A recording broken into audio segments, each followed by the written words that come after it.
Limelight presents Diamond Dreams Prasad Kapre Show. Today I have with me young and dynamic and a woman of today who has taken the lab-grown diamond world by a storm. Please welcome Pooja Sheth, Managing Director, Limelight Lab-Grown Diamonds Private Limited. Hi Pooja. Thank you, sir. Thank you for having me. Great to have you over. The first and the foremost, I would like to understand your background because I've been told that you don't belong to the diamond industry. Yes, that's right. I don't belong to the diamond industry at all. I have no family background whatsoever in the diamonds or the jewelry sector. I was in London, graduated from London School of Economics, studied at Harvard, was an investment banker at Barclays with no understanding of this industry. But I always wanted to come back to my country and do something back home. So 8 years later, I decided to move back to India. And that's when I happened to meet Mr. Bakul Limbasia, who he's the owner of the Bhatwari Group. And as we speak, he's currently the largest group or an entity to be producing lab-grown diamonds in the world. And, so when I saw the labs, when I saw the kind of scale and automation that was there in the labs, I was totally blown. And that's when I felt the need that, this product and this storytelling of India needs to come in the limelight. So decided to set up a brand, Limelight. Well said. But why lab-grown diamonds? You could have gone into the mine diamond industry. So why lab-grown? I think the story definitely, stemmed from the fact that, when I saw the scale and automation of, the technology in Surat and, how we were growing these diamonds, I think quickly, couple of things that ran through my mind. Firstly was, the whole aspect of the fact that we currently mine a lot of our natural diamonds and without enough said, there is enough of environmental damage that is associated with mining. And here was this technology that now came into being, which was producing the exact same thing without having to go through the entire environmental damage that comes with mining. So when I heard of this proposition that now, suddenly we have sustainable diamonds or we have environmental friendly diamonds, it kind of struck to me, that at the end of the day, we wear diamonds to make ourselves, look more confident, look more pretty. But for that piece of rock, if we're digging deep under the surface of the earth, destroying land, destroying water, is that even worth it? Now that, there's technology doing exactly the same thing or in fact producing superior quality of diamonds. So that question brought me to, sort of saying that no, this needs to be told to the consumers of today in the right manner, because there was a lot of misrepresentation of lab-grown diamonds in general. The fact that it is called lab-grown diamonds in the industry, lab-grown almost to consumers felt like, oh, it's fake, lab mein ban raha hai to artificial, those were the words that were being associated to lab-grown diamonds, but it was a complete misrepresentation. So I felt like the true story and the true telling of lab-grown diamonds had to reach the consumers. And what better way than building a brand of lab-grown studded jewelry? It's interesting that you mentioned about artificial, because that's the take that a lot of consumers take out of, the moment you say lab-grown diamonds. Mera manna ye hai ki even artificial intelligence is something much bigger than the normal intelligence, and that's why the world is moving towards artificial intelligence. So even if the consumer feels कि artificial है, still it is at that level, at least मेरा मानना है. Very well said, sir. Very well said. So मैं मानता हूँ कि आज आप भारतीय नारी को रिप्रेजेंट करती हैं और उस हिसाब से आप ऐसा क्या मैसेज देना चाहेंगी आप अपने ब्रांड के बारे में कि why should a woman of today actually opt for a lab-grown versus a mine diamond? Sure.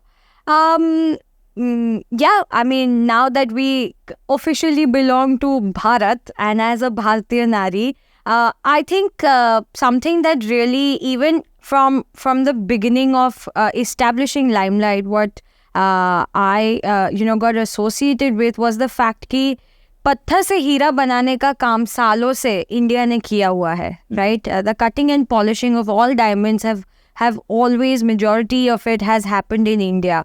अब पत्थर भी हमारे ही देश में बन रहे हैं, सो पत्थर भी हमारा है, हीरा बनाने का काम भी हम करते हैं. Jewelry making has always been India's core strength also in terms of craftsmanship. Then why not Indian consumers be the first ones to wear these diamonds from our own country? Again, when I was trying to understand the markets and see what's happening, we often saw that, people who are buying in the US, as in US, lab-grown diamonds have really significantly picked up in the US. And majority of that is actually being bought by the millennials. It's the young consumers of today, right? And if they are biting into it, then what is it that the millennials of the Indian continent, that they will not approve of? It's exactly the same. Our consumer preferences are the same. Our tastes are the same. So I believed that ये पत्थर अगर हमारे देश का है तो हमारे देश के लोगों को सबसे पहले पहनना चाहिए. In fact, again, it's interesting that you are referring to the diamond as just a stone. And technically, yes, I agree there with you. But and that's what also makes me to ask you another question then, that no woman needs a diamond, but every woman wants one. Now, ऐसा क्या है इस पत्थर में कि हर woman चाहती है कि she should own one diamond? Why that kind of an aspiration? But ये मुझसे ज़्यादा आप जानते हो. the master mind behind the storytelling and positioning of diamonds in general, right?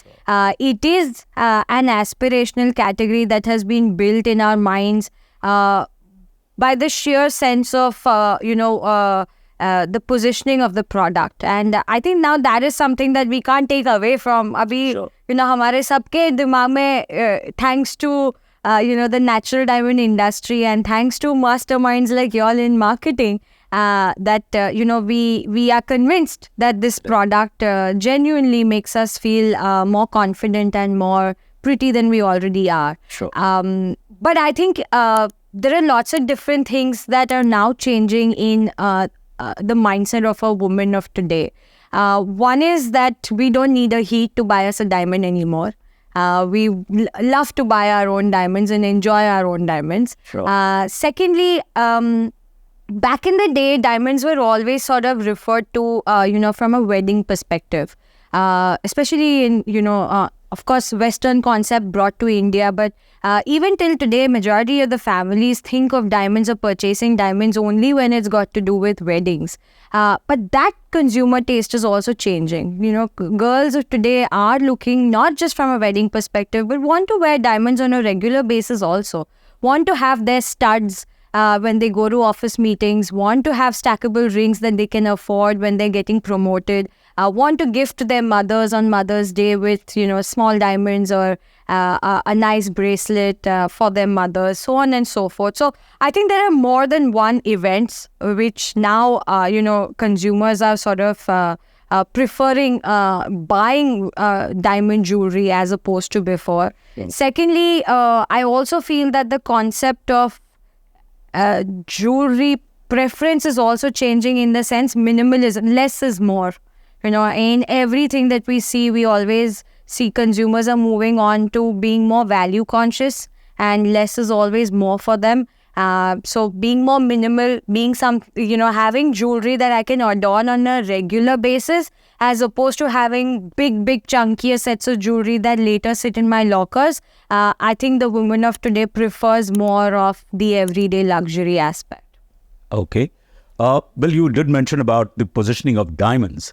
I would like to understand from you the positioning of Limelight. How do you see Limelight from a consumer's perspective?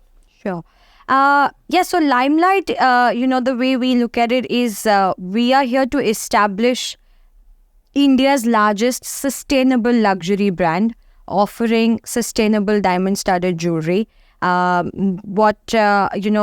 way we think of is most of the women today have always aspired a solitaire but haven't been able to afford one. I think Limelight's jewelry is the best sort of positioning and combination of having, that guilt-free, environmental-friendly solitaire purchase that can allow you to, within the same budget, sort of have a much larger solitaire. So it is the true meaning of less is more, basically.